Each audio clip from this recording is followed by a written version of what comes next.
যদি আপনার জীবনে স্বামী নামক একটা আসামি থাকে ভাই, আপনি সব কিছু করার পরেও আপনি ভালো থাকতে পারবেন না। ঈদের 2-1 দিন আগে থেকে মেয়েদের ভিড় পড়ে যায় পার্লারে। মেয়েরা চায় একটু সাজবে, ঘুরবে, তার জন্য একটু স্পেশাল মানুষকে স্পেশাল লুকে দেখাবে, রূপচর্চা করাবে আর ভালো জায়গায় করাবে, তাই না? কিন্তু জঙ্গের সাথে স্বামী দিন কি ভালো যাবে? আপনি ভাবতেছেন যে আপনি রূপচর্চা করবেন আর আপনি হাসি মুখে বাসায় ফিরবেন, ইম্পসিবল। এই যে এই হাসি মুখটা নিয়ে আপনার জামাই আপনাকে নিয়ে যাচ্ছে, আপনি কি মনে করতেছেন হাসি মুখ নিয়ে বাসায় ফেরত আসবেন?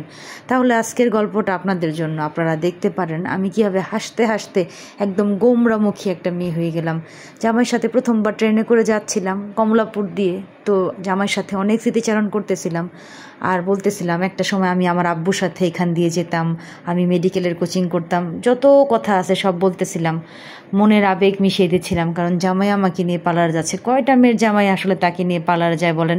তাও আবার রোজার দিনে রোজা রেখে বউকে সময় দিচ্ছে, আবার বলতেছে একটা সিনেমাটিক শট নিয়ে নিই তোমার জন্য। এই যে সিনেমার নায়িকা দেয়ের মতো আমি সিঁড়ি দিয়ে উঠতেছি, তাও জামাই ভিডিও করে দিচ্ছে। ভাই কয়জনের জামাই দেয় বলেন? আলহামদুলিল্লাহ বলেন। আর আলহামদুলিল্লাহ বললাম আবার একটু বদনজরও দিয়ে দিন। এই বদনজর দিয়েই তো আমার জামাই একদম শেষ হয়ে গেল।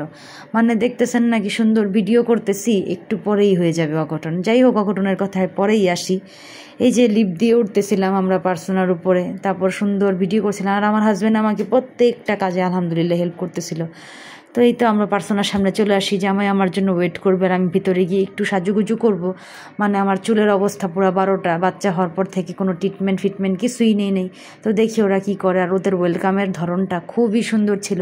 তো ভাবলাম খারাপ জায়গা থেকে না করে ভালো একটা ব্র্যান্ডের জায়গা থেকেই করি।